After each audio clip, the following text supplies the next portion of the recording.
Thank you for being here. I want to take you on a 90-minute ride that represents like the last 5 or 10 years of something I've been thinking about, mostly in private and with close friends. And there's just been this gnawing question mark in my mind, and now it's gotten to the point where I think it's ready for public discourse. And my deepest hope of exploring this with you is that you get that question mark in your own minds, and you want to discuss it more. You want to help figure out the hunt that I've been on. And so, as Katie said, you're surrounded by people who are about to go on that same ride, and I hope that it provides fodder for thought and experience and conversation. Here's what we're going to do. As you see, there's a map of human experience. It's new. I've been working on it for a long time. I'm going to talk a little bit about why I've been doing so. Then we're going to explore the map a couple times, because anything with this kind of complexity, we need to go over it a few times to get a sense of intuition for it. So we're going to start by going down experientially. We're going to explore every one of these dimensions of experience directly. Then we're going to go back up looking at evolutionary theory and how it points out the dimensions of experience. Once we have that kind of intuition, and we'll do some review to get that a little more intuitive in our minds, then we're going to look at what that has implications for in the realms of psychology, spirituality, and surprisingly even physics. Why do I want to make a map? We have a map of the periodic table. It gives us great intuition into the nature of atomic physics and chemistry. We have maps of the circulatory system of the body. We have Google Maps. We use maps all the time to give us a sense of intuition and clarity in the mind about something that's not about the mind, right? So mental pictures that give us intuition and clarity about something that's direct. And what started to gnaw at me is when I thought about this a long time, there isn't one for our experience. I ask people over and over and over, what are the dimensions of your experience? And people just kind of haphazardly will name a few, but there isn't a structured response, definitely not one that actually tries to aim to cover all of the dimensions. So that's what we're going to try to do. This is a map of part of a monkey's visual cortex. This is one of the problems with a lot of maps in terms of its spreadability. You have to be very, very specialized to understand what's going on here. And even if you are, you're probably not enough able to cover all the territory to get an intuition for it. It's too complicated. So what I'm going for in this map is a balance. Too simple and it won't have explanatory power. Too complicated and it won't have intuition. I call this the Mediocre Map. It's a nod to a couple things. I study in a tradition called the Great Way. This is not a great map. It's a mediocre map. It's a constant map that is in evolution of its own. It's in process. One of the reasons I want to have this discourse is to open it up so that we can actually evolve it together. Some of it's going to be obvious. The fact that we have emotions is obvious. Some of it is going to be very speculative. It's going to get more and more speculative as it goes on. And I come from a scientific background with a huge dose of skepticism. What I'd ask is that you remain open and see if this creates question marks rather than if you can find specific things that don't align. See what it opens rather than what it could close. Some of this is going to be wrong. I'm glad to do that. I don't know what the things are that are wrong yet. Help me figure it out. And as I said, it's under continual evolution. To try to connect experience with psychology, with evolutionary theory, with spirituality, with physics in 90 minutes is very challenging. It's going to be just a basic cursory look at all those things and how they fit together. The hardest part about building a map of our experience is that we live in our experience. We can't get out to take a look at it. And David Foster Wallace has the classic little story of two fish swimming along, and an older fish says, "Hey guys, how's the water?" And then a minute later, the one fish says to the other fish, "What the hell is water?" We're always persistently in our experience. So it makes it very hard to figure out certain perspectives on it.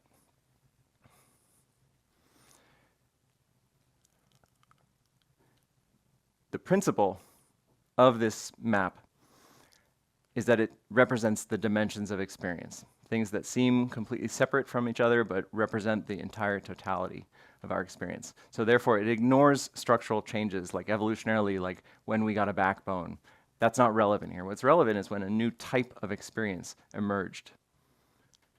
And it's 7 parts So it's simple, but it tries to be exhaustive. I'd love to find a counterexample where there's a kind of experience that does not fit on this map. I call these parts levars, all right? It could be called a layer, it could be called a level. Those are the two words I was using a lot early on, but every time I use them, there's all these connotations that we have about hierarchies and how things fit together when we use a word like a level or a layer. So I mixed them, and we're gonna call those levars. Here's another levar. Thank you, levar. We're gonna start chapter 1, is we're gonna peel apart layer by layer into simpler and simpler forms of our experience. Jung talked about being able to peel the collective unconscious, he said layer by layer, until we come down to these simpler and simpler experiences.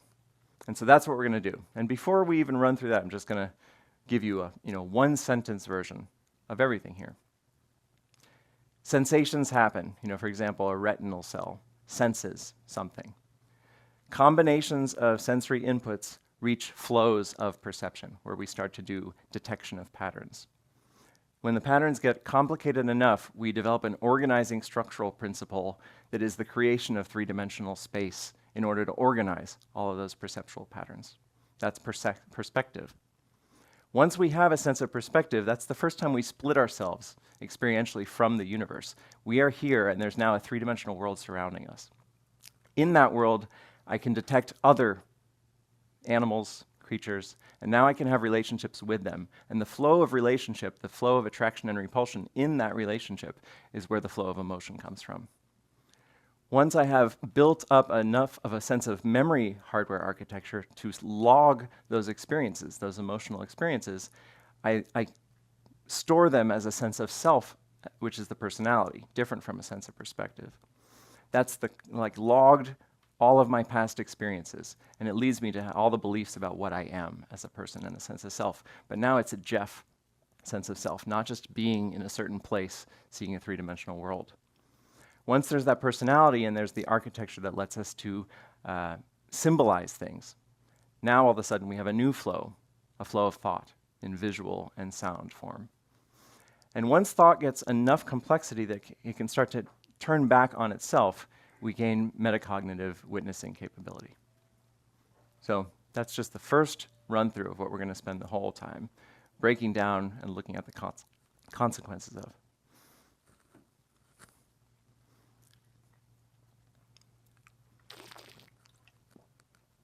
Starting at the top, we're going to talk about the metacognitive witness. So all of us know the feeling of being in a theater, the lights go down, and you get lost in the content of the movie. And then right at the end of the movie, there's a feeling of actually coming back awake to yourself. The sense of, oh, I was actually absorbed in this, but now I'm here again. That feeling of moving back toward the context that was lost is what I'm referring to as metacognitive witnessing. So it's not quite a thought. It's more a movement and a reflection on the things that have been happening that I was absorbed inside. Now, what I'm going to offer you as an experiment to run through this entire talk is check if you start to get absorbed in the content.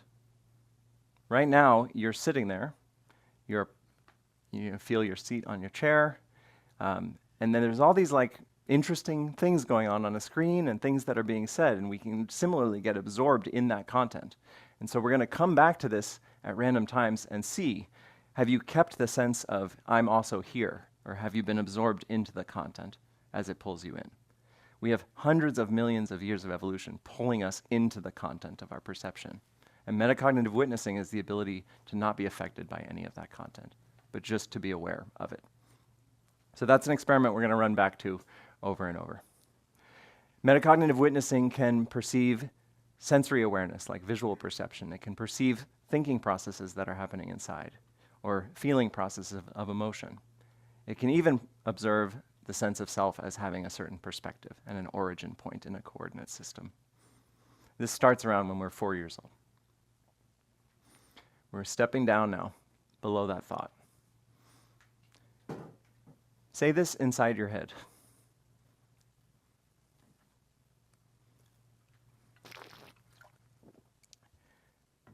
There's an auditory hallucination that happens when we read, when we think.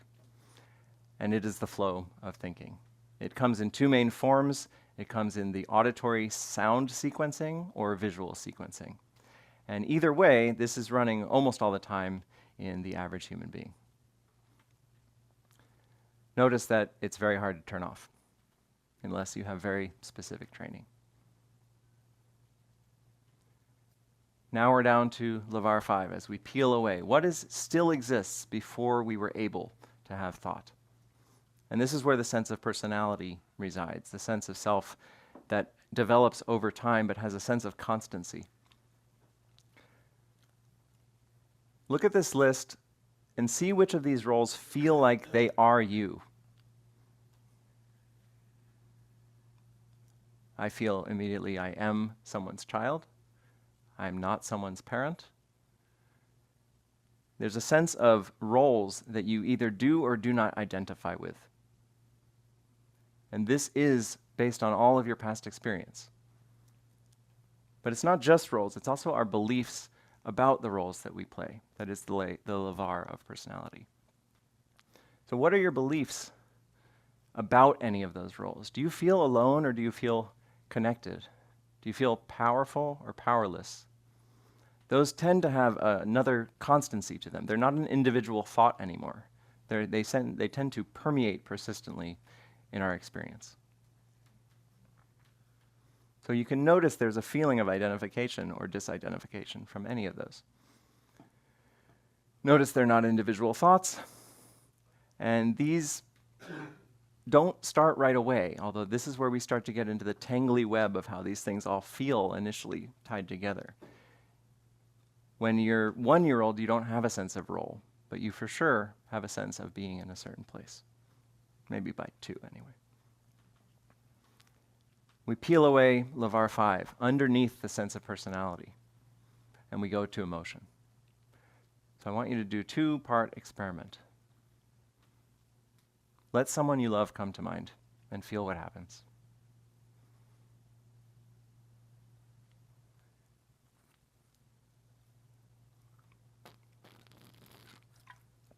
And now, think about a conflict that's going on and feel what happens.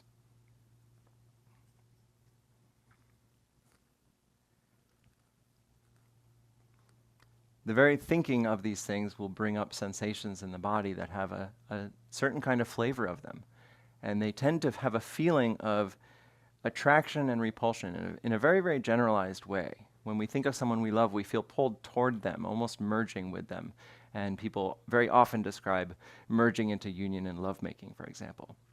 It's a falling into the attraction. When we feel conflict, we tend to want to get away. There's a natural feeling of repulsion, but it's very complex. We'll get to the simpler forms of attraction and repulsion soon. So there's physiological activation, beliefs that come online.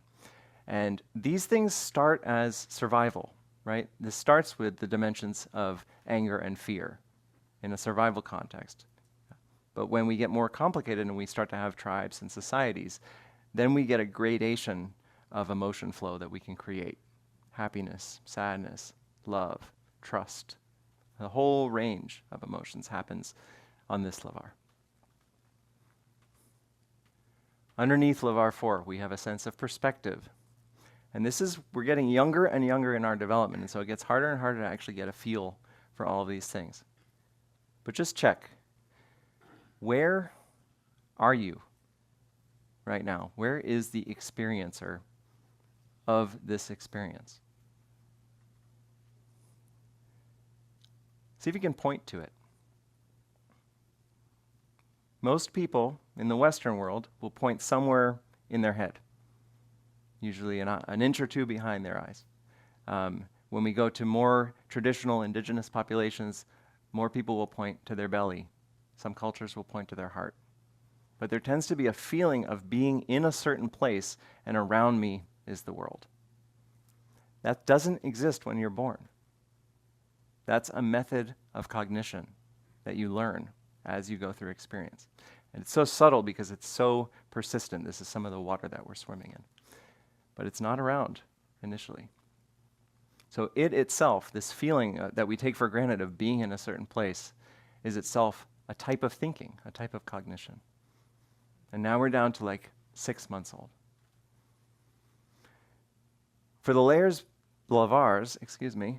below the third, it's very, very difficult to get an intuition of, because it's very hard for most of us to get past the idea that we are actually in a certain place. But the place that we remember this is when we lose ourselves in flow. And we are so involved in what we're doing that we don't have the cognitive leftover capacity to think about where we are and being in a certain place. So I want to show you a minute of Keith Jarrett improvising. There should be some sound. There we go.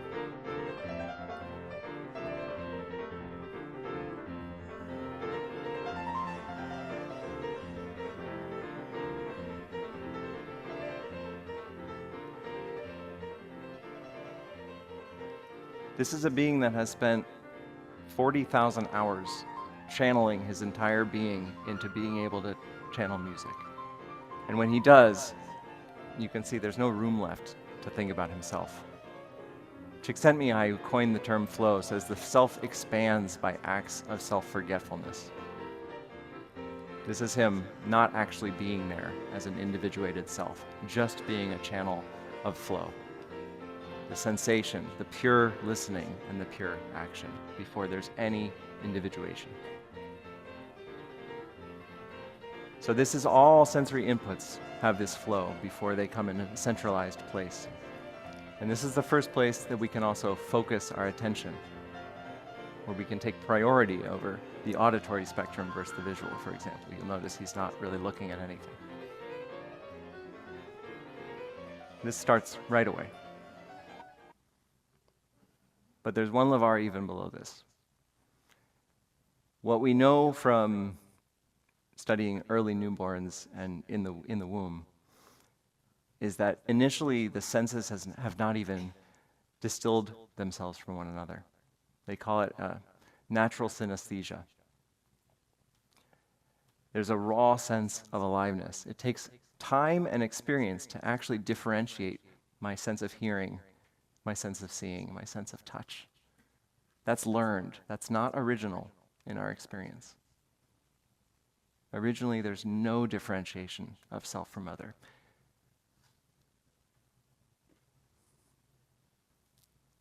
This starts a couple weeks into fetal development. So this is the hardest place for us to potentially get directly back in touch with, because it's so layered upon by all these other forms of cognition. Which is why we're going to have to go through this from a couple different angles to get a feeling and an intuition for it. Yeah. Thank you. Okay, so to review, these are lavars, not layers. Everything's happening at the same time. All of these forms of cognition are happening at the same time. It's a parallel process. Every one of these lavars represents a different quality of experience. Emotions feel different than visual sensations, feel different from thinking, feel different from a personality. But in total, the claim is that they represent the fullness of our experience. It's drawn in this way because as these structures build upon each other, there tends to be a sense of stable self on the left that evolves into flows of some sort, and those flows get complicated enough that they are able to form a new architecture of stability within them. And from that stability, a new flow. So the left always has this feeling of stability, the feeling of perspective or personality, or even being that witness, has a feeling of constancy. But all the flows on the right have a sense of attraction and repulsion, and they're constantly in motion. So there's this balance of static aspects of self and dynamic aspects of self. Did you get absorbed? In the moment you see this, do you notice the feeling of coming back into an awareness of self that's wider than the way that attention was windowed down? We're going to come back to this over and over because this dimension is crucial for our current evolution. Okay, chapter 2. we're going to look at the chain of evolution. Through our past, we're going to go even further. We can't find anything really simpler than a couple hundred neurons in the record now, but we're going to go hypothetically to the limit case of a creature that has one neuron. We're going to build it back up all the way through modern day humans. In each stage of this evolution, the addition of a levar, this new dimension of experience, adds a certain capability that lets us live in a more dynamic way or a more specialized niche of the environment.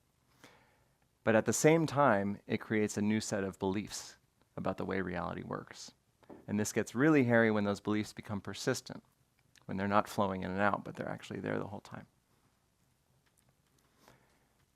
One word before we step through this train: we take for granted that our senses are telling us the truth about things. There's no reason for them to be doing that. The reason senses exist is specifically to make this organism survive, not to tell you anything about reality. And there's no reason for a sense to ever evolve that would be neutral about anything. It's just there evolving to make you go towards something that you need, away from something that's dangerous. So for example, the tongue. When you pick up an object and you eat it, there's an infinite number of things that you could potentially be measuring by your taste, but there's only 5 things that we do measure, all for survival. Sweetness, how much energy content does this thing have? Saltiness, can this thing help my nervous system sodium-potassium channels flow? Sourness, is this too acidic or too basic for me to put in my body? Bitterness, is this poison? Umami, does this have the proteins and amino acids that I need to rebuild myself?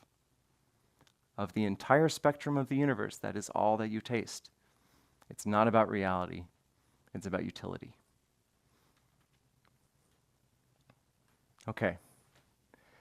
This is our proto-flatworm, our one neuron first animal, something like 600, 700 million years ago. All this thing is doing is sensing light. And if it gets too cold, it will die, and if it gets too hot, it will die. So all it does is when it gets to the bright part, the sensor says, stop wagging my fin, and it starts to fall deeper into the water, into the colder area. And when it gets colder and colder, the darkness is sensed, and it says speed up the wagging of this fin, and it will come back up. A sensor enables a feedback mechanism with the environment that enables homeostasis. It enables us to find a certain balance level that will keep us alive. And all of our senses do this, but in very complex ways. So it's useful to look at a limiting case and how this is nothing about the nature of what's going on. This is just about what will actually keep this set of molecules living. It's not easy to speak about the dimension of perception as it is like an attraction-repulsion, because here, if you imagine just the neuron would be firing at different rates. And in that firing, there's a pure sense of existence. There's no sense of individuated self that is paying attention to that experience. There's an entire just being unified with that experience. So it's very hard for us to potentially put our mind in. So I write that dimension of perception as existence or just the empty set, because you can't experience non-existence. There's no patterns yet of behavior. It's an incredibly simple animal. But it's an animal that just by having this feedback mechanism would keep itself in survival. This would have roughly 25% shared genetic code with us today, just in the building blocks. So what happens 100 million years later? Now we're in the realm of cnidarians, jellyfish, incredibly simple organisms, and you can kind of just feel the sense that they don't know where they are. They don't have a model of the world. They don't yet have a fully centralized nervous system. They have what's called a nerve net, where the different neurons, mostly of touch here, start to weave themselves together, and they can start to form patterns of perception, flows. What that does is not only let me get patterns of individual perception, but I can integrate multimodal perception. I can combine temperature sensing and touch sensing. And now I can have goal states that I need to point myself to that mix those modes together. So this is incredibly powerful for survival. I can also develop now a sense of attention. It's the first place where I have multiple streams coming in and I can prioritize which streams are actually the important ones. So this is the first place attentional selectivity evolves. This is still about 500 million years ago. And we're talking about only roughly 5,000 neurons at this point. It's a billion times less than what we have. If we put ourselves, so to speak, in the shoes of the jellyfish, we would imagine if it feels like anything, it feels just like pushing and pulling, attractions and repulsions, just the way like when you hold two magnets together. There's just this raw feeling of attraction or repulsion. It's not got a lot of content to it. It's not very complicated. And so this dimension is push-pull, or just attraction repulsion. And the dimension is something to really focus on as we build this up, because all of these build a sense of structure or a sense of attraction or repulsion in a different way. Let's go another 100 million years. Now we've started to centralize ourselves. Now we have so many perceptual flows. And remember, those are just flows. I'm lost. I'm totally reactive to the environment. A jellyfish doesn't know to go to a certain place to get something. I'm just reactive to what's there. But now I have enough flows coming in that I can build a coordinate system in the mind. And now all of a sudden, my eyes are showing me three-dimensional world. And if I step in this direction, the model of the world moves toward me. So I can actually identify things that are not in my immediacy, and I can move myself toward them. It's the first place that active movement starts to happen in evolution.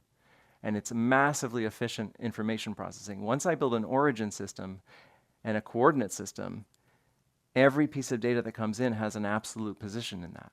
It's not just these local little attractions and repulsions. There's a global workspace now. This is probably 1,000,000 times as powerful a computational hardware than it would be if you just had to go with local flow. Because of this world model, it's also the first place we have a sense of separateness. There's a sense of being an origin point in a three-dimensional axis. So the feeling there is now there's me, and now there's a world for the first time, a thing that a jellyfish never felt. And there's a feeling of being here in that certain place. Now we're up to 1,000,000 neurons, and we've got a little more than half genetic heritage shared with them. Another 100 million years pass. I've just, as a frog, differentiated myself from the world. But now in that world, I can detect other selves in that world. And so in a very much more complicated way now, I can be pushed and pulled to and from those other selves. So now it's not just a feeling of being here and there being a world, but now I have interactions, magnetic interactions of attraction and repulsion to others in that world. This starts, as I mentioned before, with just basic survival. I don't have any relationships with other animals. They are either predator or prey. And so I either have an anger response or a fear response. But now I'm detecting them as entities. But once enough time goes on, we start to build social structures. We actually do develop relationships. This starts just with the mother-child bond, but eventually forms into pack behaviors. And this is where we get the benefit of teamwork and care. When we can work together to hunt for food or to defend ourselves, we have a massive evolutionary advantage over having to fend for ourselves in every way. So as those relationships get more complex, this anger and fear, which is a very kind of black and white set of emotions, very immediate and impulsive, starts to become this whole gradation of connectedness versus disconnectedness, a sense of happiness, sadness. And we can see in mammals, we can see traces of things like sadness. They're already there. Emotions are, as Panksepp said, we have these feelings because they tell us specifically what supports our survival. And we had all these instinctive impulses before, but those impulses didn't have a chance to serve the complexity of social dynamics. So we had to add that hardware system on top. And this is where developmental learning starts to really kick in. We have enough architecture where we can take prior experiences and build those into our set of responses. So that allows some of these social dynamics to really kick up. Now we're up to 90% shared with humans and about 500 million neurons. We continue to the great apes. Teamwork, pack behavior, already incredibly useful. But now that I have a pack and I have an even more complex architecture, now we can individuate in that pack. Now there's enough of us that we can actually play different roles. That set of roles, now we study, when we study great apes, we see problem solving, we see conflict resolution. After conflict, a great ape will go preen and clean the other one to show that they're over the conflict.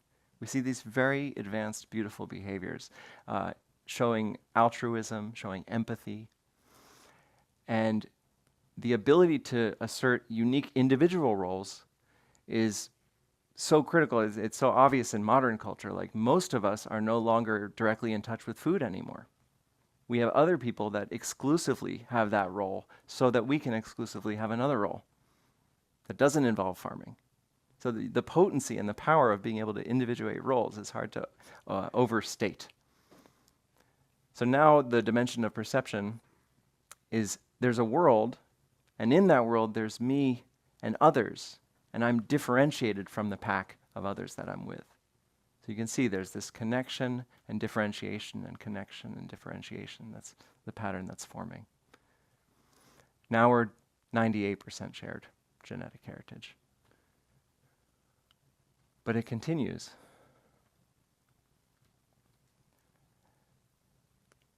This is, to me, the most amazing transition that happened, because we left the forest and we started walking in grasslands and savannas. And to get higher visibility, we started to stand on two legs.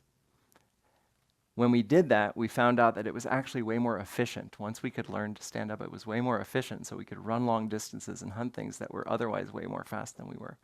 And the total side effect of that was totally unplanned, is that now we had two legs that were free to become hands. Now this thumb could oppose, and now I could hold something and call it a tool. The magnificence of being able to do that is when I'm making a tool, it isn't serving any evolutionary purpose yet. I have to be done making it to be able to go use it. And so the architecture had to get more and more complicated because I had to be able to perceive a future. Remember, all the steps up to this there's no future. It's all present moment response to what's in the environment. But now, I can think about something that's not immediately useful, make it happen, and have it serve a purpose in the future. This is the thing that differentiates humans maybe the most from all other animals on the planet. Once this started, we built a much bigger workspace. The prefrontal cortex got huge. This evolved through sequences of sounds. Now that we had pack behaviors and we had things like barking and yelping as like a kind of a 5 or 10 word language in packs. But now this architecture that helped us with future perception for tools now became language. And now language started to divorce itself from the immediacy of yelling when there was a predator. And now I could say a word like word, and you know what that means. It's a sequence of sounds that now has a whole internal network of symbology and meaning. Where this landed us is being able to imagine alternate realities. When we build something like a plane, we're literally doing 1 million steps that have no utility on their own, because we know later it's going to serve us in a big way. And the ability to put off benefit for bigger benefit later is an incredible evolutionary advantage.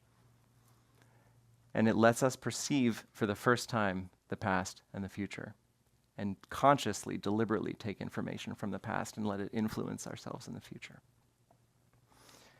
I call this dimension is versus could be. We're in one reality, there's one actual experienced reality happening, and there's millions of them happening that we can contrast against.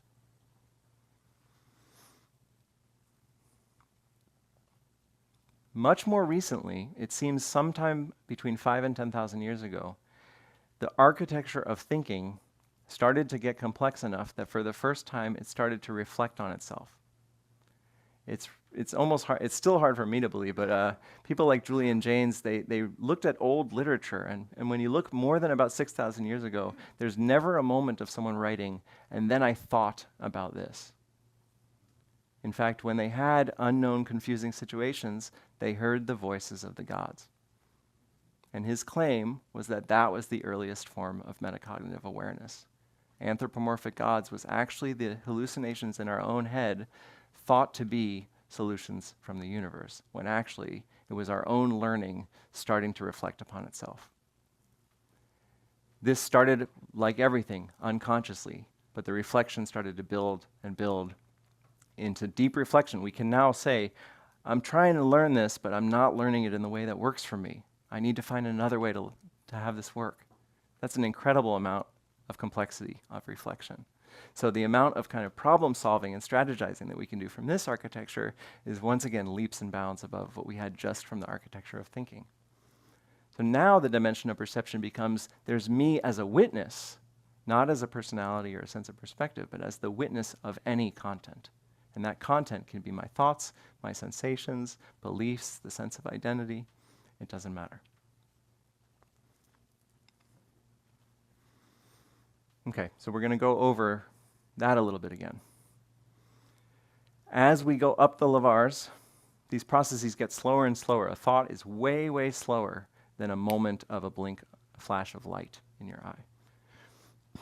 And they seem to be independent of each other. This is a math term for anyone that has a math background. Linear independence is when things just are totally independent from one another. Now, these are all built out of the same thing, and they're all intimately connected, but there's such a shift of complexity as we go up from one levar to the next that they seem to be independent. And so from a map perspective, and remember, this is about utility. I want this map to be of utility.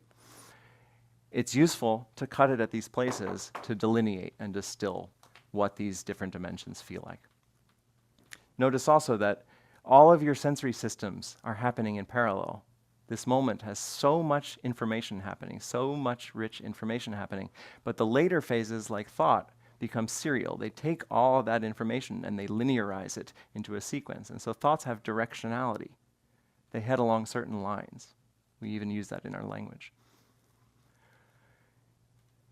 Every time we hit one of these things where there's so much information it reaches a new level, it's a form of compression of information. And so a thought itself is just millions of times compression of the original data of the sound that's coming in.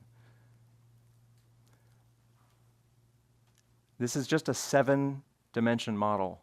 And what we're going to see looking into further sections is that lays out a pretty wide context to talk about the feedback networks that happen between these levars. And that's where you get really rich tapestry of experience.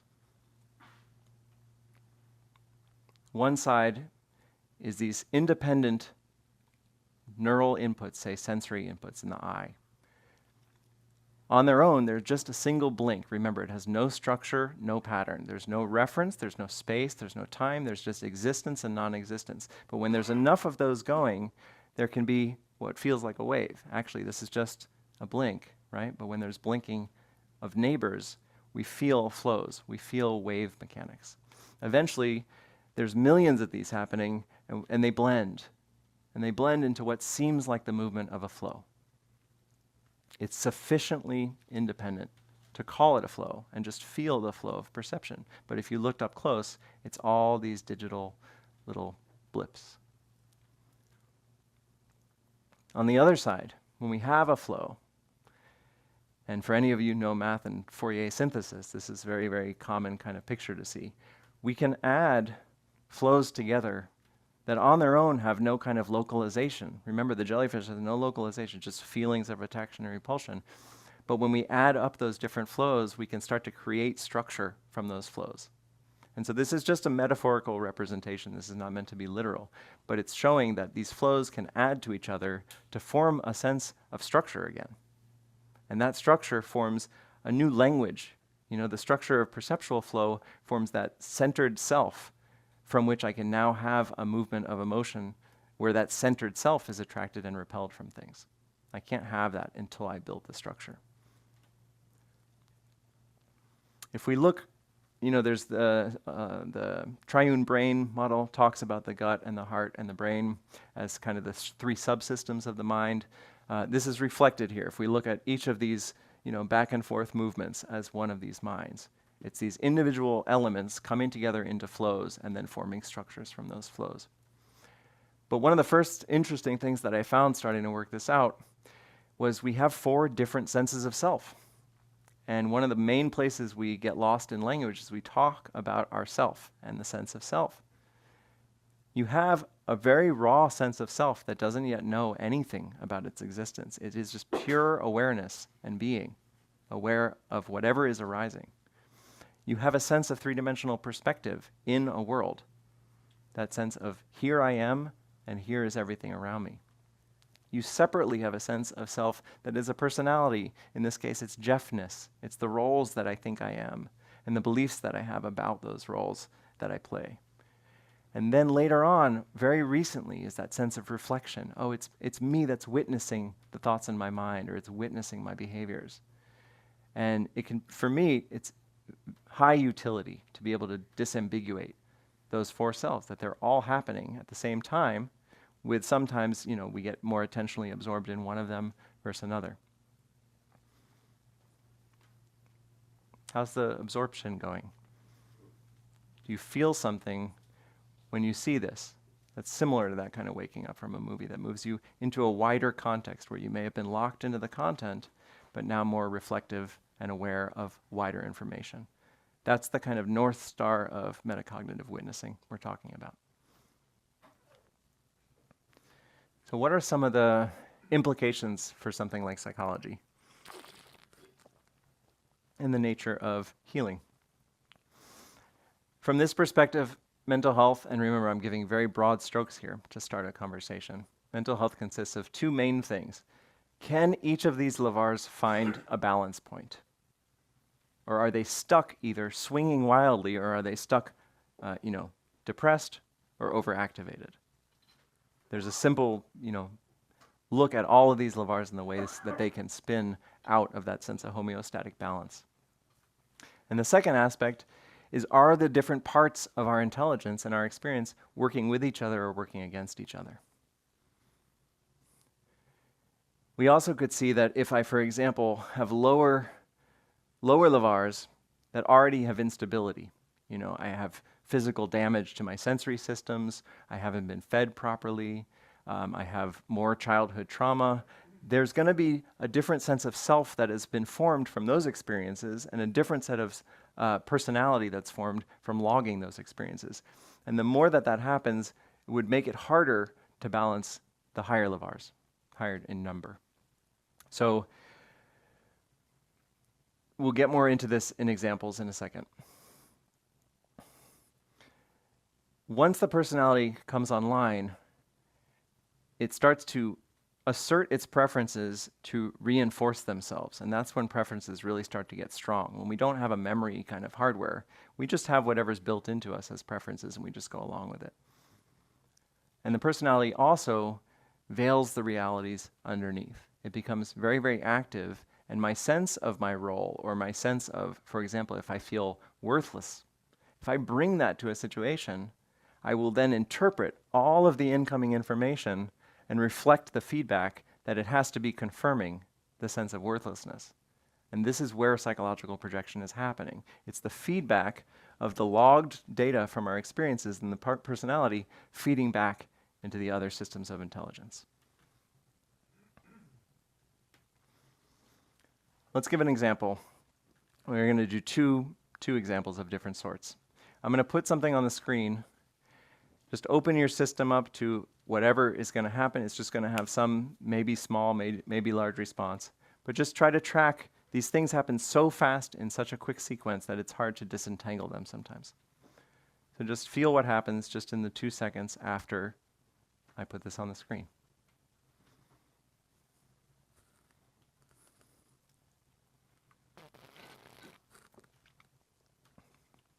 So what happened here? The first thing is your cells are firing. There's no structure to that. They are just asserting themselves and coming into existence. Perceptual patterns start to be detected. There's curves, there's straight lines, there's edges. There's something light on something dark. So I've separated that out. Now I'm actually in perspective on LeVar 3. I'm seeing a three-dimensional world, and in it is a structured pattern of information, but I still don't know its language yet because I need LeVar 6 to identify that it's actually linguistic. So this shoots right up to 6, and now I know this is a word, and it's a word called war. War is a very charged word for a lot of us. And the way that it's going to be charged is very different because of your personality. The log of all the experiences that you've had will start to take that flow of thought, and it is the network in some sense of the feelings and the beliefs around a word like war. So, for example, if you were a perpetrator of war and you were sitting next to a victim of war, you would look at exactly the same perceptual data coming in up to the perspective, but your network of thought would reflect into your personality and would create a totally different set of emotions. One of you might feel guilt, and the other one might feel rage. And that's because of the feedback networks of 6 and 5 feeding back into the original emotional system. Contrast that with, for example, a dog being in this room, an animal that has 1 through 4, but none of the other ones developed. It can't even interpret this. There's no emotional response. There's no symbolic representation. There's no thought pattern in response. It just means the same as every other squiggly line around here. Second example, more kind of everyday relational example. Let's go through a sequence of something that may happen on a regular day. So the neurons are firing. I'm noticing there's sound and visual waves, and there's a certain kind of charge around them. There's a certain kind of intensity that would trigger some kind of response. I create a three-dimensional world, and in that world, there's the identification, there's a person in front of me, and they're yelling, and they're intruding my space. An emotion starts to flow. A natural anger to defend my space arises. But my prior life experience on 5 has led to a belief in powerlessness. So where I would normally take the intelligence of that anger and declare my boundary, my belief that that won't work because I've been shown that from prior experience feeds back and negates the flow of that emotion. So instead, I find myself anxious. I find myself with dis-ease around the situation. Now in humans, this continues because consciously now, I'll probably deal with the situation in some other way, and I'll ruminate about it. I'll think about I'll blame the person. I'll think about all the situations that happened before and could happen in the future, and I'll start to ruminate about all those hypotheticals.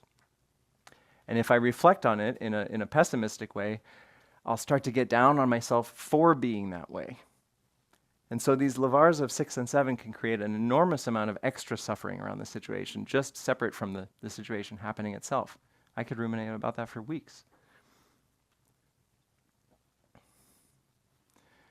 This gets incredibly more complex when you have more than one person, right? When you have 2 people in conflict, you're having 2 people with completely different life experiences that are distorting everything that's coming in the flow because it's always feeding back from their prior experience. So you get an exponential explosion of difficulty and challenge. It's hard enough to challenge to settle yourself when you're in a blank room, but when you actually merge with other people and your cycles feed back off of each other, this is where all that complexity comes from. You can imagine how complex it gets when we're talking about entire nations, cultures, communities. It gets quite wild. One thing I want to call out around psychology and wellness is something that's become more accepted in the last 50 years or so, but is still fringe enough. And for me, the map really solidified why it's so important. And it's the muscular interference theory, something that I learned about from Doug Tatarin. And it's about the mind-body connection. So I'm going to just walk through in broad strokes again the mind-body connection from the perspective of this map. So if I have a natural response, like anger, but my past conditioning leads me to resist that feeling, either I think it's not going to work, or the feeling itself I've learned is very uncomfortable, then I change my response, And I do that in multiple ways, but primarily I change that response by tightening my muscles. When I do that, the hypothalamus numbs some of the uncomfortable sensations. And also, if I had a movement that wanted to come out, the only way to do that, I can't stop the instinctual response. I have to trigger the other set of muscles to hold it in.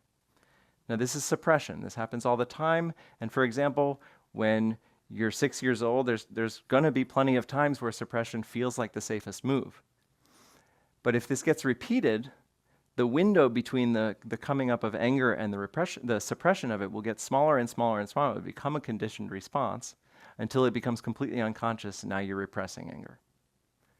What that means, though, is you're holding your muscles tight every time, and those become persistent as well. So we develop chronic muscular tension. We change our posture, and it gets out of balance.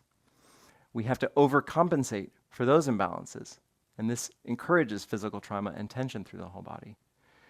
When we do this for a long time, the fascia, which is trying to support anything we're doing, is now trying to support our overcompensation.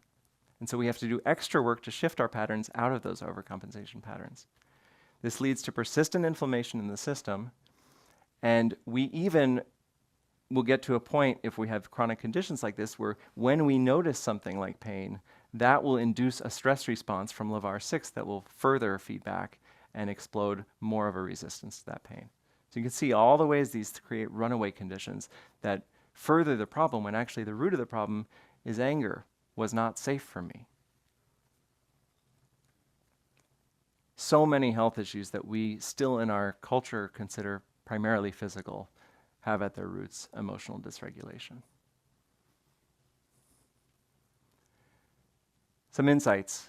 I spoke a little bit about this, but mental illness is when some of these LeVars can no longer find stability. So for example, with depression, the emotional system is literally depressed. It's pressed down all the time. And that can be from simple rumination, where I'm constantly in a negative feedback loop of thinking about something being bad. Or I can be in persistent anxiety, where this flow is actually just swinging back and forth to extremes. Either one of those is a dysregulation. From this perspective, something like depression is not an emotion. Something like anxiety is not an emotion. It's a response to an emotion. It's a relationship that I'm having with emotion. One of the other things that I think is so powerful as a reminder, remember, this is about utility. This is about how can I gain an intuitive understanding of myself. It shows us that every feeling that we have at its root is intelligent. When I get angry, it's because something's not going okay with me, and I need to set a boundary, or I need to say no to something. I might have learned ways that actually confuse that situation, but at the core, all of the feelings that we have are intelligent. And that gives a really deep sense of compassion for ourselves and for what other people are going through. All of those relationships, for example, if I developed an idea that anger wasn't safe, that served me. None of us developed those ideas arbitrarily. We developed them because they were useful for our survival, what Thomas Hubel calls our childhood heroes. Our ability to repress these emotions or dissociate from pain saved us in some way.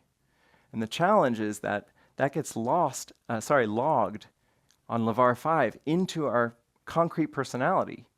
And then 30 years later, we're still running the program that was really, really useful to run as a 5-year-old, but doesn't serve us anymore skillfully. That's the challenge with healing. It's internal incoherence. There's also a couple paradoxes that, looking at the complexity of our experience from this map, get simplified. And one of them is that the data comes in, through the sensory system and through the flows of perception. As soon as there's a sense of perspective, now that sense of perspective can witness those flows happening. Now those flows are happening to me. It's not actually the case. The sense of perspective itself was a flow that came into being. But as soon as it's there and it can perceive the flows, it mistakenly thinks it is upstream of the flows, that it is the cause of those flows. This is where the illusion of doership and agency come from. It's from the feedback of a first structure after the flows of perception. And just the simple fact that temporally information from perspective can feed back into the flows gives the sense of agency. Similarly, I spoke earlier about how personality, once it flows, it influences back on the emotional system through psychological projection. It's trying to reify and perpetuate all of its distortions. One of the things that I think would be so powerful about a map is that there's dozens and dozens of different healing traditions, everything from kind of traditional therapy, somatic psychologies, lesser known kind of therapies, and even things like plant medicine, meditation, art therapy, etc. We don't have a single place to have detailed conversation about what those things are doing. So to me, one of the deepest utilities here is that all of these things could be explained in terms of what they're doing to the feedback networks and how they're different. And the utility of that is I could find out what's going to work for me, because I'm going to have a certain structure of Lavar's from its past, from my own past. And that's going to mean I'm going to have different resonances with the different systems. So instead of it just being like, oh, we tested 50 people and this works for 30, we can fine-tune the matching problem. We can know this one is much more likely to work for your kind of character. I'm going to plug a camp that me and my co-founder Kat figured here. Founded 3 years ago. We're about to run our third summer. It's a place to experientially explore this territory. It's for young adults. And if I go through the Lavar's from a perspective that I hold internally at camp, we don't talk about the map at camp, not yet anyway. We spend a month exploring what dimensions are critical to our wellness. So going through that Lavar's, I'll just do it internally. You can see how it matches up as you hear. How do you regulate your nervous system? How do you tap deeply into your desires and wants in your life? How do you set boundaries and a sense of discipline and will in your life? How do you more authentically and vulnerably connect with other people? How do you open the unique creative voice that you have on this planet? How do you deepen your sense of vision and imagination? And how do you gain a deeper sense of self-awareness? So I use that internally as a landscape to try to figure out how to do curriculum planning and try to not miss any big important parts of our development. So if any of you are interested, there's 5 or 10 alums from the program. They'll be out there, glad to talk to you near the couches. And we still are recruiting, so please come by if you're interested or if you know someone, a young adult who might be interested. How's the absorption? Through this program, have you been lost in the movie of what's going on? And do you feel just that visceral shift of popping out? Now that we just talked about psychology, notice when you pop out, does something immediately absorb you after that? Do you judge yourself for it? Do you think, oh, I was really good, I actually kept it? You know, that's Lavar 6 swooping right back in and absorbing you. It's another kind of movie, but it's a movie that's going on in here.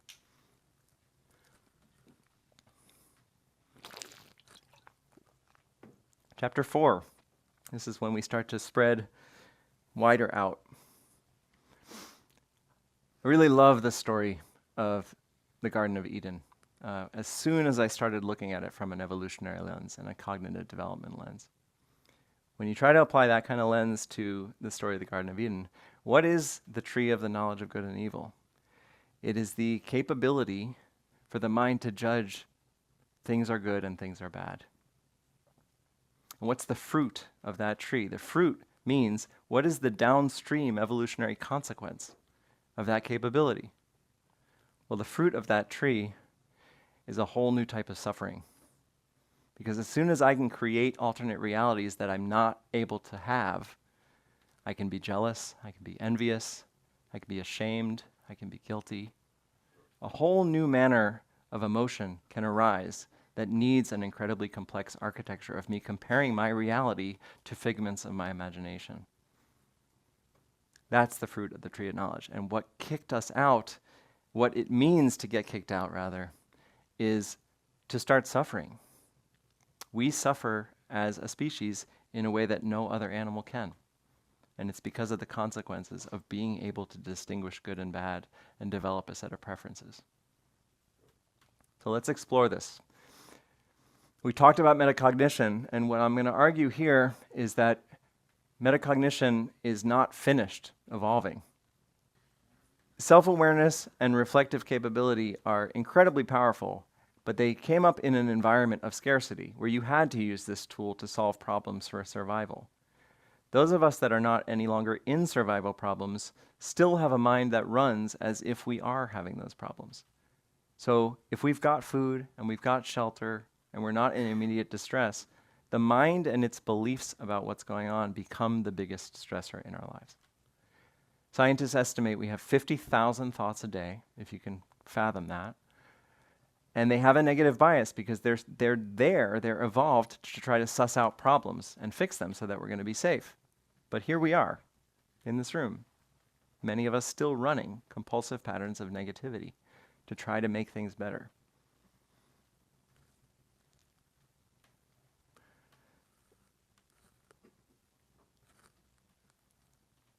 And as I mentioned, new feelings can arise that require a complex architecture. Shinzen Young says, suffering and pain are not the same. Suffering is related to the level of resistance we have to pain. Pain is a necessity in this life. It's going to come and go. We're in a corporeal existence. But our ability to resist that can magnify our suffering 1,000-fold. And for those of you who have done any kind of sittings of strong determination in a meditation retreat, you know the difference of what it is to see through any ideas that I have that I wouldn't be in pain. A dog can't do that. A dog might be in pain, but all it has is its being with that pain. We can actually be in pain and imagine that we weren't in pain. And that delta greatly magnifies our suffering. And we do it all the time. Similarly, a dog can get angry at the cat that runs in the yard, but no matter what, as soon as that cat's gone 3 minutes later, it's over it. We can get angry at our boss and still be angry 40 years later. That requires an incredible amount of architecture and causes an incredible type of suffering. We see over half of the people in the United States with a chronic illness right now. And people estimate that up to 90% of the visits to a primary care physician are related to stress. Just let that sink in for a second. Primarily related to our feelings and thoughts about our reality, not actually our reality. We are the only creature that can stay persistently stressed because of compulsive thinking, and we may have forgotten that that's a modern invention. That's not something that existed 100,000 years ago. We can go from 98% being here with a couple little thoughts getting in the way to 98% totally absorbed in our thought world, barely able to be in touch with the reality that's in front of us.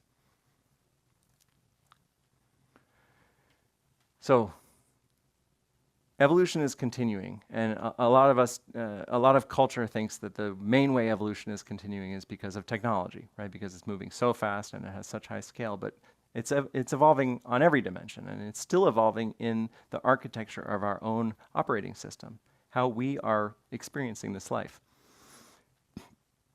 We're going to explore what happens when we take a real crisp turning point in metacognition, because metacognition has not finished yet.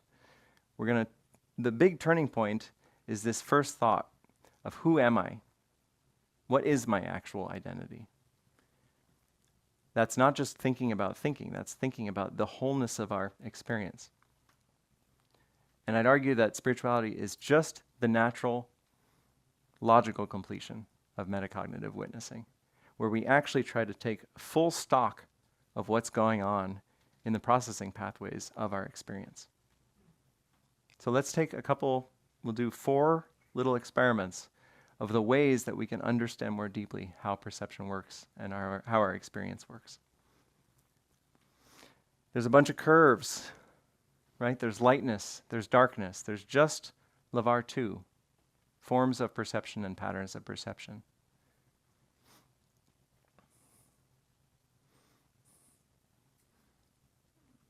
Until the context changes a little bit, and then you can't help but perceive something that feels real all of a sudden. This is what some traditions call grab. It becomes very, very difficult when looking at this picture in this form to still just be seeing curves and lightness and darkness. The structure the construction is so alluring that we get absorbed into the lavar of relational status. And who is that? That's grab. And that also points to the constructed nature, right? We still can actually decide to just look at the curves.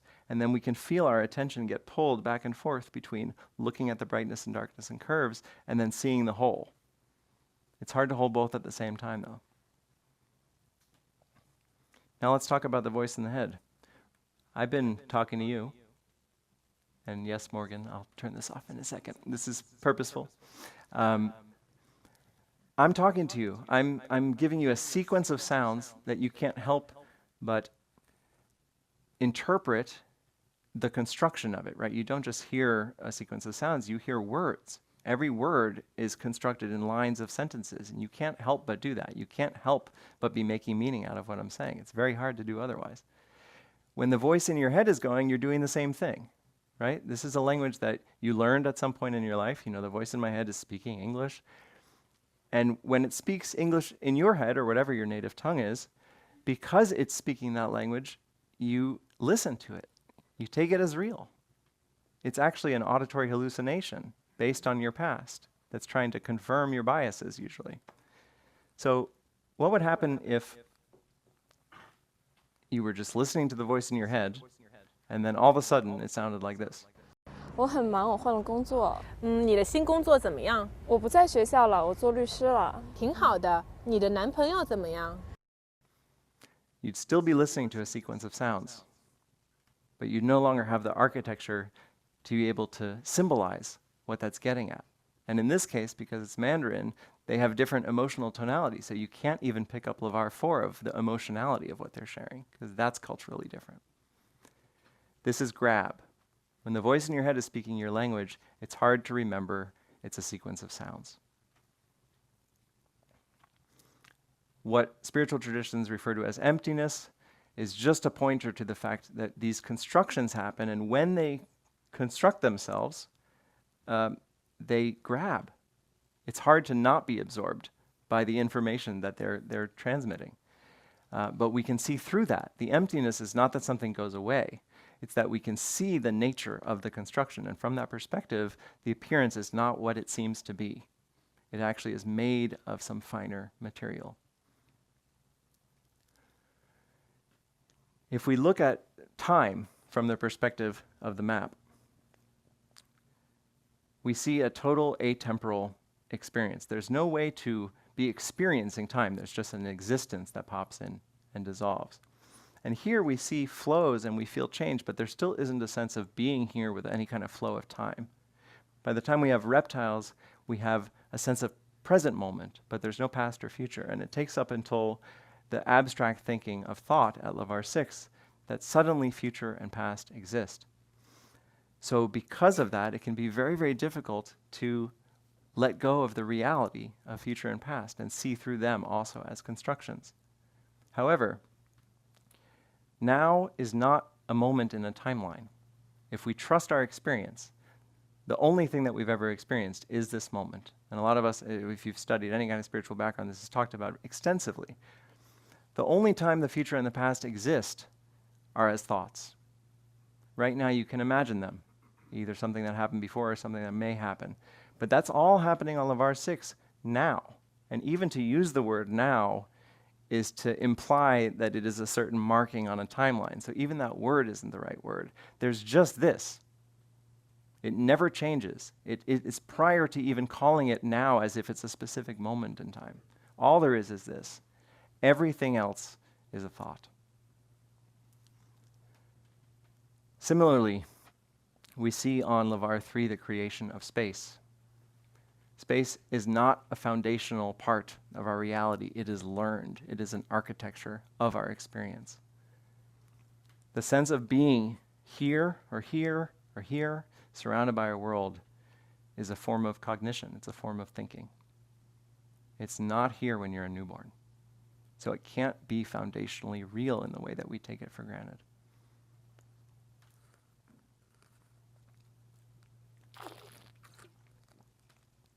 When you feel this, there's a movement towards metacognitive witnessing. In any way that you were absorbed, there's a movement away towards wider context. And that context usually goes back to, here I am sitting in a chair watching a presentation.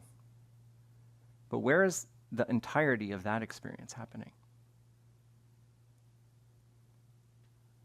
If your reflection is happening somewhere, your thoughts are happening somewhere, the sense of being a person is happening somewhere, the flows of emotion are happening somewhere, the sense of being in a certain place itself is happening somewhere, and the whole visual scene is happening somewhere, and I place myself in that scene, and even that is happening somewhere, then where is this entire picture happening?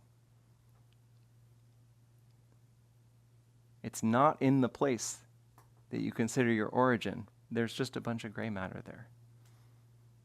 Where is experience itself as an entire whole happening?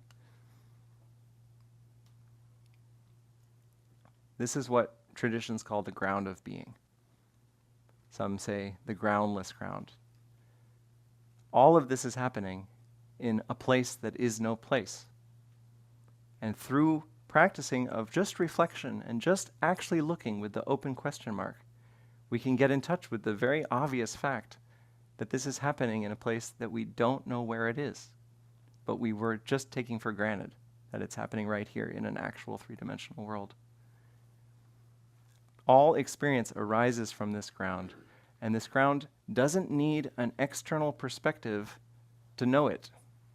That sense of individuated perspective itself, that sense of you, is content that is knowing itself. It's not original. It's not fundamental and foundational to our existence. It is a construction.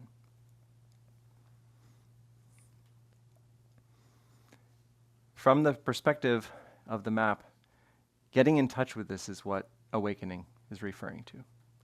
It is the completion of metacognitive witnessing, starting to reflect and looking all the way back down to the source of perception. Awakened awareness is metacognitive witnessing in touch with the entirety of the field of awareness, no longer obscured or absorbed by any of the content. And when that happens, there's a direct realization that the awareness knows itself, that this experience knows itself. Right now, I can't stop it from happening. I can't stop being aware. I don't make any of this happen. I can even close my eyes, and the eyes keep seeing. They just see darker shapes. I don't need a sense of coordinate system to exist, and I definitely don't need to be knowing as a separate entity. What would this result in? From this perspective, there'd be no preferences because any preference would be seen as content. As I spoke of in the ground, the field knows itself foundationally. It doesn't need any external reference, and it's undivided. It hasn't yet cleaved itself into parts. There's the direct realization that everything I might have thought of as a thing is actually made up of experience. Sound experience, visual experience, touch experience. There's also the recognition that I'm not achieving some new place. I haven't efforted myself somewhere to find out what I really am. This is actually prior to all the false beliefs I had about where I am and what I am. So it's not something new. It's something that's immediately recognized as this has always been the case of my reality. If that becomes more foundationally the locus of how I identify myself, then my whole relationship with birth and death changes dramatically. It flips upside down. And this is where we get in touch with the water, the ground in which all of our experience happens. Some traditions call it primordial awareness or pristine awareness because it's not yet touched by any sense of distortion or separation. But even this awakening wouldn't be the end of the results, the fruits of metacognition and reflection. It would be a different kind of beginning.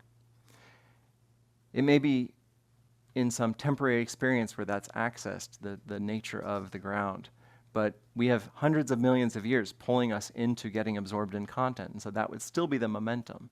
So there's a lot of reinforcement that needs to be retrained to stay in touch with that ground. And the enlightenment process that all these spiritual traditions are describing involves a process beyond just awakening. They call the first stage ground, when you directly experientially get in touch with that ground. The ground is where all of this is happening, right? We think sometimes it's right here, but that only exists once we get to the third lavar. Where's the whole entirety of experience happening? So we get a first access point to that, and then path, we try to stabilize that until it becomes persistent. It might be one thing to do that in the middle of a meditation retreat. It's another thing to do that in the middle of a conflict or in the middle of a thought-based conversation. The third phase is fruition. It's once that is stabilized, there is such an immediate look at all of the content as it arises, because remember, I could never get lost in my head anymore. I would always be actively seeing that as content. So all of a sudden, there's a very clear view of all of the activities going on all these levels. And all of those that are conditioned by past experience would be seen midstream instead of 2 days later when I come out of being in some kind of pattern. So as I see those perceptual pathways, and I'm seeing this from an undivided perspective, the mind would then release more and more of that conditioning. All those patterns, as I spoke to before, the kind of ways that we're incoherent internal to ourselves. I have a natural movement to set a boundary, but I repress that anger. All of those things would naturally unwind by closer look, by not getting absorbed in the patterning itself. So instead of the tool of the mind using us and running 50,000 thoughts a day, it would arise when it was needed. It's an incredibly useful tool. The things that we can do with the mind are overwhelmingly beautiful when we use it. And we'd have no more resistance to our experience. So though pain would remain, suffering would go away. And some of the qualities that would result are pure awakeness, a total trust in our intuition, a balance of the needs of myself and others, which is ethics, a deep experiential, direct understanding that we are actually all the same, not a thought-based idea that we're the same, a felt experience that we are actually all the same, leading to compassion, a sense of trust in my unique expression, an openness to the deepness of my imagination and vision, and a sense of clarity. These qualities would all naturally emerge as the incoherences between these lavars started to work themselves out, just from open-hearted witnessing of them.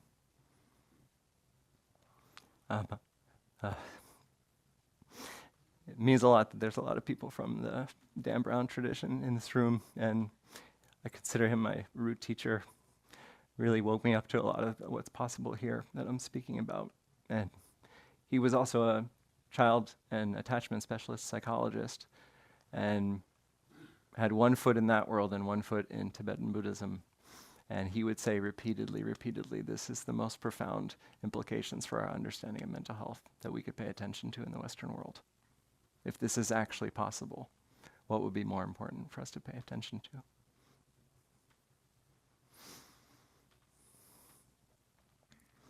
This is not meant to be exhaustive diagram or anything like that. It's just to give a feel for how these lavars would evolve over time through this ground path fruition experience. So we start out with a lot of noisy signals. The world is just bringing things at us, and all our conditioning is responding in noisy ways based on totally non-reflective the world that has made us. We learn about awakening. It's a specific signal on Lavar 6 that gives us our first moment of metacognitive awareness. It gives us our first signal on Lavar 7. And once that is there, that question of who am I that's on Lavar 7 starts to feed back, negative feedback, not negative in an emotional sense, negative in just the sense of damping. It's actually able to see the incoherences and unwind them. And that's the emptiness practice. That's letting this thing be here without getting absorbed in it any longer. As that happens through all the different lavars, I hit a point of awakened awareness where there's the seeing, metacognitive reflection, witnessing of all of the content at the same time, and that realization that I'm none of the content. I'm actually the ground in which all of this content is happening. And from that perspective, I am also the content, but not in the way that I was originally imagining. Once that moment happens and starts to stabilize, then this persistent reflection capability that's in touch with that would start to recohere all of these noisy signals. We start to create total internal coherence in the system. It wouldn't get rid of the environment bringing in noisy situations, but what it would do, it would refine our responsiveness. What are the implications of this on something like religion? Well, from the perspective of the Mediocre Map, prophets are the first mutants in evolution that actually transformed the operating system of their mind. It's not some out there thing. It doesn't require any kind of new belief. It's actually just a deeper set of reflective capability that permeates through a system to resolve the psychological suffering that now is the foreground problem for most of us. It's a natural flow of evolution. They would be communicating that to people that were still in a different operating system. There's a deep challenge in trying to translate that for someone who's living in an entirely different reality. It's trying to speak to a frog about what thinking is like. There's a huge gap. And so we, at great peril, these prophets have been speaking about this for thousands of years and been constantly misinterpreted because they have to use language to communicate what's going on. The implications of this are profound for science. If we start to integrate the realities of spiritual practice and awakening, it's not just a stress benefit, it's a complete shift of the operating system of the mind. And as I said, it's not adding anything new about the beliefs, it's actually seeing through the belief that I am fundamentally a separate person. It's actually seeing the context in which that belief arises. It would let us disambiguate. There's so many different spiritual traditions, and just like we said in the psychological world, we would be able to see what they're all pointing to. What's similar about them? What's different about them? How do they match up well with different people? What are their blind spots? This is where a lot of traditions are having a lot of challenges around power, authority, and stuff, because they're just in their own world and they don't have an open communication with all the other traditions. There's a lot of facets of the diamond that we could be exploring together in one place. This map provides a lot of conceptual, for a scientifically minded person like myself, provides a lot of conceptual pointers to direct experience. It's not a map that says to get locked in the ideas of the map. It's a map that says you need to experience something directly. So it kind of tries to hatch out of its own shell. And it would provide a predictive model about what kinds of things we should see in the mind, in the brain, through the feedback topologies changing as we go through practices like this. So the last 50 years, we have a lot of data of neuroscientists showing us the changes in the brain, but we don't have a clear model that predicts why we should see those kind of changes, what kind of changes we should predict, and where. And a model like this, once refined, should have very specific testable hypotheses on that line. I want to add one little warning around spirituality. Dan Brown would always talk about how psychotherapy and healing work was preliminary practice to be able to safely do work like this. When we're actually questioning the nature of our reality, if we're not well grounded in that, it can really spin us into psychosis, it can spin us into imaginary realms that aren't actually safe for us to live in.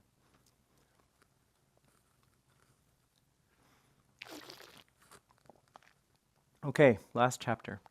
Chapter 5. We're going to keep going wider and wider.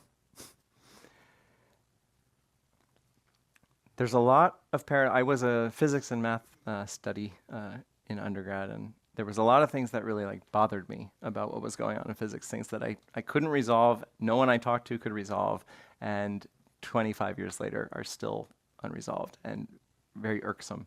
So here's some of them. When you look close enough, space is meaningless. When you go to 10 to the negative 43, what's called the Planck scale, space breaks down itself. There is no such thing anymore. We can't find 95% of the universe.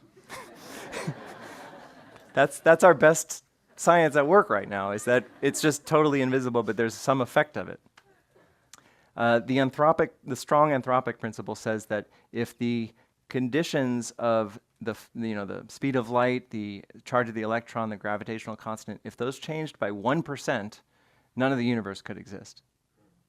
We're really lucky. That's what it says. We are really lucky. Not that that's actually just a fundamental thing about reality, but we happen to be a 1 in a trillion case.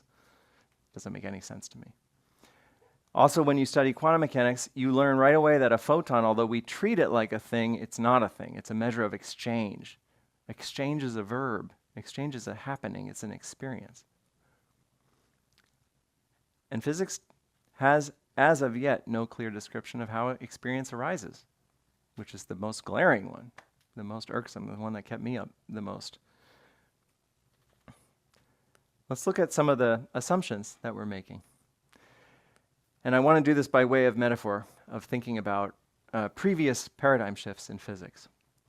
Every time we have a paradigm shift, it's always because in parallel with that shift, we see something that we were assuming is true, and we let go of it.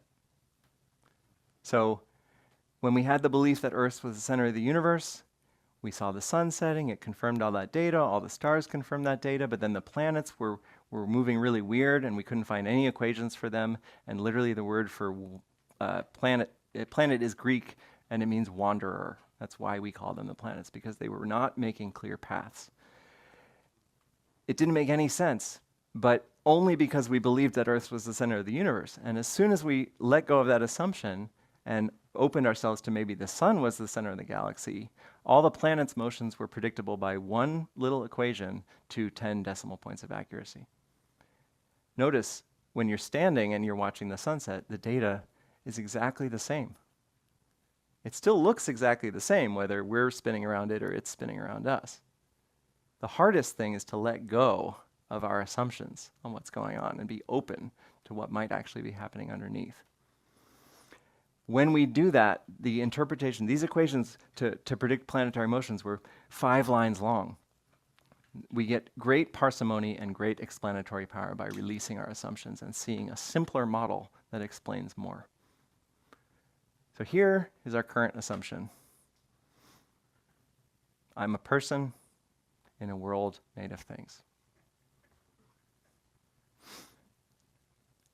If we take the rest of this as possible, that I've been speaking about, if this is all experience, then we have to make a new hypothesis based on relaxing that assumption. Physics describes experience, not a world. I'm going to break that down. Physics does not describe the movement of things that build up into other things and make more complex things. Physics has been describing the nature of this experience, this visceral, real-time experience that's been happening. I'll break that down in more detail. But it's, once again, it's such a deep assumption that it takes further exploration to break down into parts. So, with the experiments we did in the last section, there's this opening to, okay, everything that I thought was a thing was a combination of different kind of experiences. I'm having touch experiences and sound experiences and creation of a 3-dimensional world. All of those are verbs, not nouns. And another way to say this is that we can take the hypothesis from that the universe is made of nouns to the universe is made of verbs. Let's look at a couple of potential reinterpretations if we just relax the assumption that the universe is made of things. And it usually has to do, as far as I can tell, with the first 3 Lavars.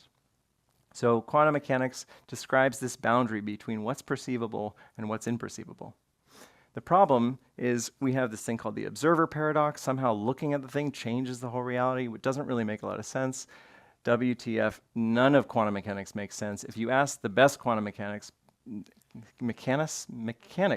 best quantum mechanics, if you ask them, like Richard Feynman, he will say no one understands it. It just gives you the right data when you do the equations. That's what they say. The old model says that, okay, energy, which is very ill-defined, we don't know, but once again, it's a thing that makes the equations work, describes energy becoming things. And a pretty straightforward flip now, as I can tell, is what quantum mechanics is describing is how raw sensory experience forms into 4-dimensional space-time experience. What is happening through this process from 1 to 2 to 3 that takes the raw experience that's undifferentiated, has no sense of time, and what informational structures can it form when it becomes perceivable as a separate object? It's a description of the information processing pathway of experience. It's not a description of some subatomic world that's made of all these antiparticles and virtual particles and wave equations. It's actually about the undifferentiated experience differentiating enough that it forms the structure of space and time. Another one. What's the speed of light? If any of you have a background in relativity, you know that as things approach the speed of light, the space contracts and time slows down. And from the perspective of photons itself, there is no other place in the universe to get to. There's no such thing as space, and there's no such thing as time. It all breaks down. The old model said, hey, there's actually a speed limit in this universe. You cannot go faster than the speed limit. It's very hard to fathom what that would be, why that would be, gain intuition around that. A new interpretation. The speed of light is a representation of the computational limit of the same process I just described a second ago. How raw awareness becomes spatial, becomes an object that is perceived by an origin point. There's a certain level of complexity of information processing that has to happen through billions of inputs forming through billions of patterns to form that world. And from that constrained information processing, there are limits of what's perceivable. So from this perspective, the speed of light would be the limit of what's perceivable once that information architecture is the constraint on our perception. It would represent a kind of a complexity transformation between the input data and the output data on LeVar 3. And this one is the kind of weirdest one. The Big Bang. We're just going to go for it. You know, I'm trying to get conversation started. I'm not trying to prove anything here. I'm trying to get a question mark in your heads. The Big Bang, story of the origin of the universe. Let's talk about the problem here. I'm going to go back. I'm not going to talk about that part yet. What's the story? The story is 14 billion years ago, all of this and the farthest reaches of space that we've ever seen fit into smaller than an atom and then spontaneously split into this universe in an accelerated world and eventually formed molecules and atoms and eventually planets and stars and all of this thing, right? This is incredible to say the least. The problem is, if we see that time itself is a form of cognition, then there is no actual past, which means there could not have been something that happened 14 billion years ago. That's just something that's happening on LeVar 6, which means something about the Big Bang has to be happening here, as this moment is. The old model, as I said, very small, very exploded. The new model is that the Big Bang is actually happening right now at the root of your perceptual experience. The Big Bang is the manner in which the total unknowable mystery that leads to this experience first comes into being, first declares itself alive and awake before it has separated itself into any set of structure. It's entirely what the neuron itself is doing to experience. And it's happening right now.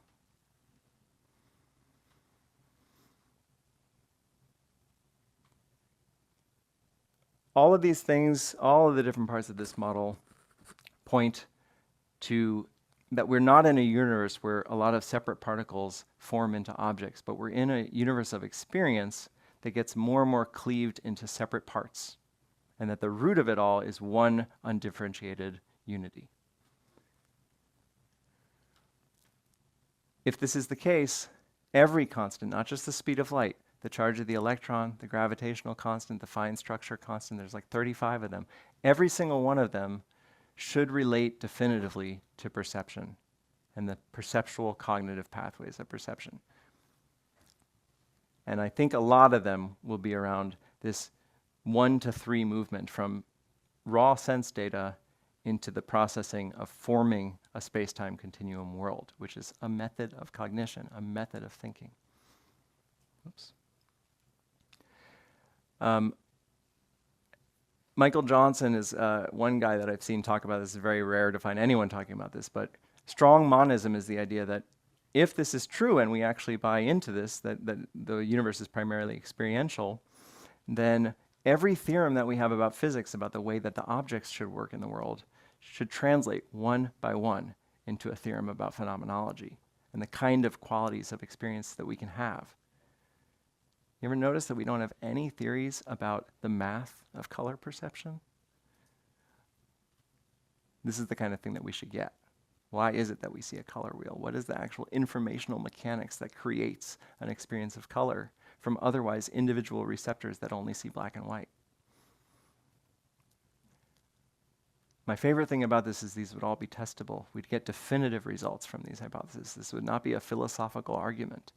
We'd actually be able to say, this is the informational structure of this, and this is why this is the speed of light. So we'd know if we were right, and we would know if we were wrong.